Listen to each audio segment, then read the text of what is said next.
Ce téléphérique va-t-il fonctionner cet hiver pour les skieurs? C'est la question que se pose la station UP de Courchevel, dans les Alpes françaises. Le Covid-19 bouleverse la vie des 350 stations de ski du pays. Tout est prêt pourtant ici pour la date d'ouverture prévue le 5 décembre.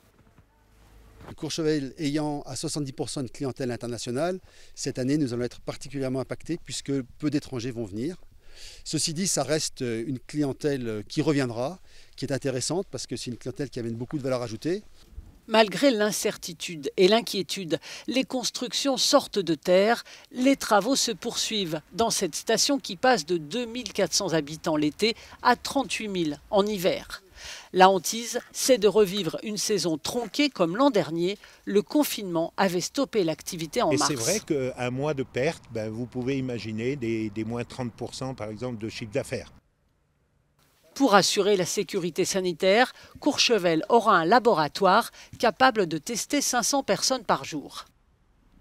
Mais nous avons mis aussi en place dernièrement des tests antigéniques. Et donc là, les résultats pourraient être obtenus en 20 minutes.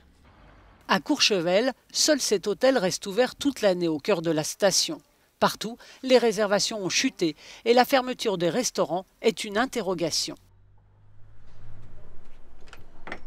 Bienvenue à l'hôtel Les Montcharvin.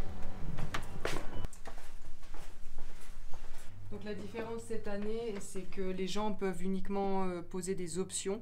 On évite de confirmer les chambres et de demander des arts. Les difficultés cette année, c'est par rapport à la restauration. Le fait qu'on n'ait pas de restaurant dans l'hôtel, donc il faut trouver des solutions pour travailler avec d'autres restaurants qui peuvent nous faire un room service et emporter pour s'adapter à la demande du client. Dans son dépôt, Patrick Lepedry commence à recevoir la marchandise pour ses 13 magasins de sport. S'il s'inquiète pour les affaires, il s'est posé la question d'embaucher des saisonniers, même si le gouvernement l'encourage, quitte à les mettre en chômage partiel. On a décidé donc de diminuer pas mal nos commandes. Au moment des prises de commandes et encore maintenant dernièrement, 30 à 35% de baisse de commandes. L'autre gros problème, c'est évidemment le personnel. Le staff, on ne sait pas. Aujourd'hui, on est dans l'inconnu total. Eux, encore plus. Beaucoup n'ont plus de revenus. On a décidé de les embaucher, quoi qu'il en soit. La pandémie n'est pas la seule menace qui plane sur une station internationale comme Courchevel. Le Brexit et le réchauffement climatique sont autant de préoccupations. La neige a tendance à tomber de plus en plus tard. Pourtant, la Coupe du monde féminine de ski alpin aura bien lieu les 12 et 13 décembre prochains à Courchevel. À Courchevel pour Euronews, Laurence Alexandrovitch.